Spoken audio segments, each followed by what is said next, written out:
बाज़ लोग मुझे मज़दूर दोस्त कहते हैं। कुछ कहते हैं कि मैं फहश हूँ, यानी ऑब्सिन और वल्गर कहानियाँ लिखता हूँ। कुछ कहते हैं कि मैं तरक्की फैशद हूँ, प्रोग्रेसिव हूँ। ये क्या बेहूदगी है। मांटो एक इंसान है और हर इंसान को प्रोग्रेसिव होना चाहिए। मुझ पर ये इल्ज़ाम है कि मैं औरत और मर्द के अजीब से रिश्तों की कहानियाँ लिखता हूँ, वहशियाओं और रंडियों के बारे में लिखता हूँ। मेरा मानना है कि हर उस चीज़ के बारे में लिखा जाना चाहिए जो आपके सामने मौजूद हो। मेरी कहानियाँ पढ़कर किसी भी नॉर्मल इंसान के मुंह से घटिया जज्बातों की लाड़ नहीं टपकती। आपको मेरा अफसाना पसंद आए या ना आए, इसका फैसला आप कर ले। मेरी कहानी मेरी दूसरी किसी कहानी की पाई की है कि नहीं, इस पर बहस लिटरेरी क्रिटिक्स कर ले, लेकिन अदब यानी लिटरेचर हरगिज़ फहश नहीं हो सकता। अब तक मुझ पर काफ़ी मुकदमे चल चुके हैं। अक्सर लोग मुझसे आकर पूछते हैं कि आप ऐसी कहानियाँ क्यों लिखते हैं। क्यों ना लिखूं मैं वेश्याओं के बारे में। क्या वो हमारी मसरई का हिस्सा नहीं? उनके यहाँ मर्द लोग नमाज या दुरूद पढ़ने तो नहीं जाते। उन्हें वहाँ जाने की खुली इजाज़त है, लेकिन हमें उनके बारे में लिखने की नहीं। क्यों नहीं? जो चीज़ जैसी है उस चीज़ को वैसी पेश क्यों ना की जाए? दांत को रेशम क्यों कहा जाए? क्या बोल रहा है ये?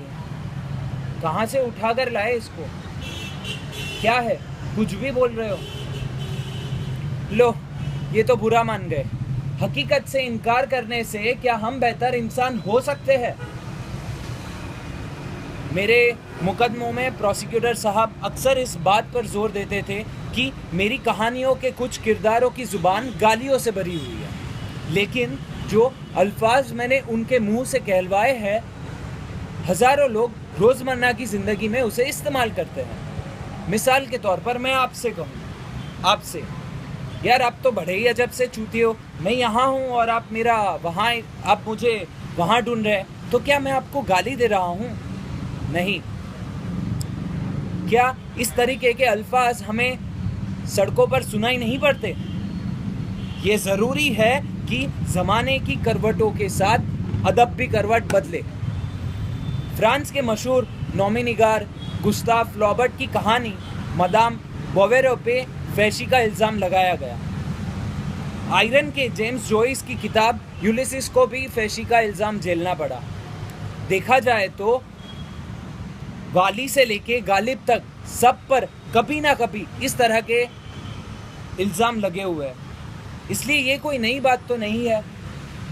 तो जी, मेरा नाम अंसार शबनम दिल है। पहले तो आप अपना नाम बदलिए, उसके बाद आप मुझसे मुखातिब हो।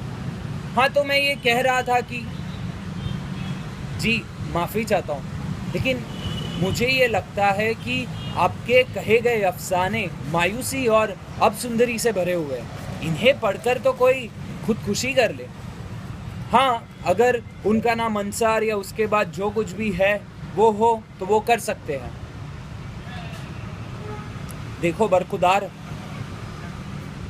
तुम ये हरगिज़ नहीं जानते कि दूसरे लोग क्या महसूस करते हैं, इसलिए आगे से सिर्फ अपनी कहना।